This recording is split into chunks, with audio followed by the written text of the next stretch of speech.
ভাষা আন্দোলন থেকে স্বাধীনতা আন্দোলন, সকল আন্দোলনে যারা বাংলাদেশকে একটি মানচিত্র দেওয়ার জন্য, বাংলাদেশকে বিশ্বের বুকে পরিচিত, আলাদা ভূখণ্ডে পরিচিত করার জন্য যারা জীবন দিয়েছে,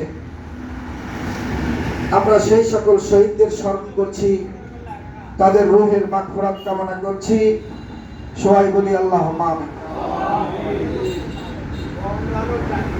বিশেষ করে স্মরণ করছি তাদের যারা সর্বশেষ ফ্যাসিস্ট সরকার